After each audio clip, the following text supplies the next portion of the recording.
ରାମାନନ୍ଦ ଦାସଙ୍କ ଶିଷ୍ୟ ଅରକ୍ଷିତ ଗୋସାଇଙ୍କ ମହାଗୁପ୍ତ ପଦ୍ମକଳ୍ପ ବା ଭବିଷ୍ୟତ ବାଣୀ। ଓମ୍ ଶ୍ରୀ ଶ୍ରୀ ଶ୍ରୀ ଗୁରୁଭ୍ୟୋ ନମଃ। ପରମ ଗୁରୁଭ୍ୟୋ ନମଃ। ପରାପର ଗୁରୁଭ୍ୟୋ ନମଃ। ଚତୁର୍ଥ ଅଧ୍ୟାୟ। ଏହା ଶୁଣି ରାମଚନ୍ଦ୍ର କହନ୍ତି ବଚନ, ଲୀଳା ହେବ କେଉଁଠାରେ କୁହ ତ୍ରିଲୋଚନ। ଏହା ଶୁଣି ଅରକ୍ଷିତ ଦିଅନ୍ତି ଉତ୍ତର, ଲୀଳା ହେବ ଯାଇ ମୋର ସୁନୀଲ ଗ୍ରାମର। ଆହୁରି ରହିଛି ଶୁଣ ଲୀଳା ସ୍ଥାନ ମାନ, ଝାଡ଼ସରପୁରଠାରେ ଲୀଳା ହେବ ଜାଣ। ସୁବଳୟା ଧାର ତଟେ ହେବ ଲୀଳା ତହିଁ, କହିଲି ବୁଝାଇ ରାମ ହେତୁ ରଖ ତୁହି। କଳି ଶେଷେ ହେବ ପରା ତହିଁ ଲୀଳା ମାନ, ଆହୁରି କଥା ଏ ଶୁଣ ରାମ ମୋ ବଚନ।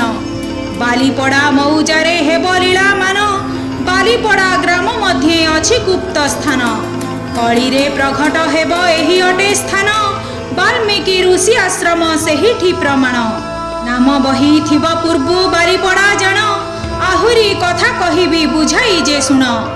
ଜନକ ଋଷି ଆଶ୍ରମ କହିବି ବୁଝାଇ, ଢିପ ଗୋପ ମଉଜାରେ ମଠ ଥିବ ରହି।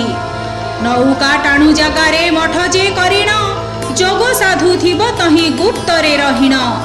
ଢିପ ଥିଲା କେଉଁ ଜାଗା ଅଟଇ ପ୍ରମାଣ, ନ କହିବୁ କାହା ଆଗେ ଗୋପନ ବିଧାନ।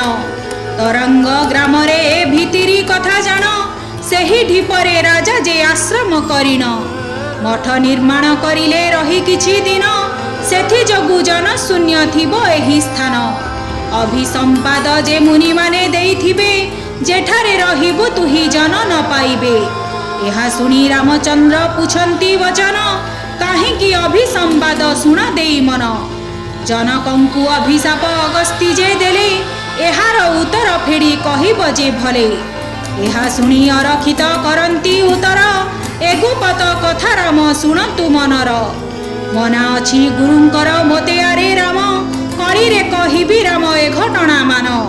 ତେର ଜନ୍ମ ହେବି ଯାଇ ସୁନୀଲ ଗ୍ରାମରେ, ଛଡ଼ ଜଣ ମିଳନ ଯେ ହୋଇବେ ସେଠାରେ। ଏହା ଶୁଣି ରାମଚନ୍ଦ୍ର ପୁଛନ୍ତି ଉତ୍ତର, କହିବ ବୁଝାଇ କଥା ରାମକୁ ମୋହର। ଏକଥା ମାନ ଶୁଣି ଯେ ବଚନ କହନ୍ତି, ସେଥି ଯୋଗୁ ଢିପ ପରେ ଜନ ନ ରହନ୍ତି। ଜନକର ମଠ ଥିଲା ଯେ ଢିପ ଉପରେ, ସେଥି ଯୋଗୁ ଜନ ଶୂନ୍ୟ ହୋଇଛି ସେଠାରେ। ସେ ଯୋଗୁ ନାମ ଯେ ତାର ଢିପ ଗୋପ ସ୍ଥାନ, ବହୁତ ଲୀଳା ହୋଇବ ସେଇଠାରେ ଶୁଣ। ଗୋପପୁରେ ମଠ କରିଥିଲେ କ ଜନକ, ମିଥିଳାରୁ ଆସି ପୁଣି ସେଠି ରହିଲେ କ।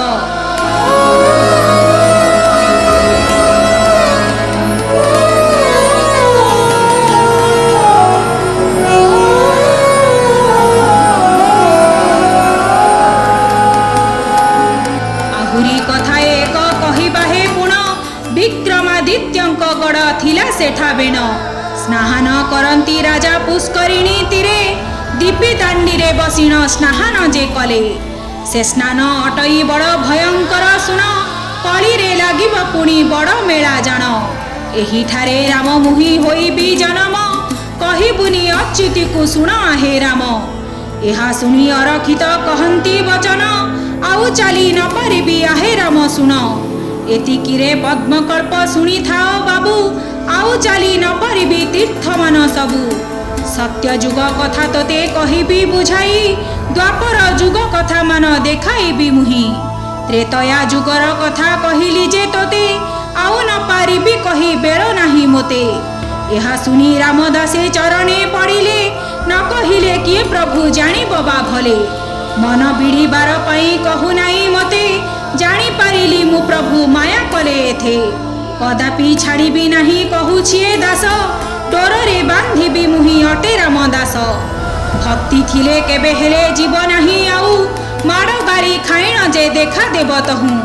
କିପରି ଯିବ ତ ଥାଅ ଦେଖିବା ତ ଭଲ, ବୁଢ଼ିଆଣୀ ସୂତାରେ ଯେ ବାନ୍ଧିବି ଏଥର।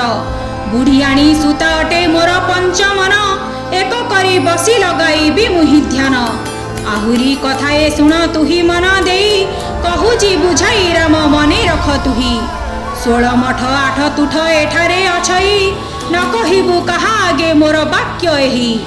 ଏହା ଶୁଣି ରାମଦାସ କହିଲେ ହେ ଶୁଣ, କେଉଁଠାରେ ମଠ ଅଛି କହିଦେବ ପୁଣ। आठ तुठ काहि कुह मो आगे खोलिन मनर सन्देह दूर होई जीव जान एकथा शुणी अर्क्षित कहती रामंकु एगुपत पाड़ी न कहबू जे काहाकू कहबी राम ए बाणी तोहरी अग्रते कली रे कहबी तोते आउ मुहि भक्ते 25 अंकरे मुहि कहबी जे तोते लय रखिथिबु तुही मो बाणी कुचिते आहुरी कथाए शुण मन देई राम जमुना नदी कूଳରେ थिबो मोर स्थान बेलबण मठारे जे रहिबिटी जान सेठारे देखिबी मुहि मंडलटी पुन अणाक्षर जोग मुहि साधिबी सेठारे पद्मकल्पे कहे अरक्षित जे पामरे इति श्री पद्मकल्प गीता कथने अरक्षित रामदास संवादे नाम 4th अध्याय।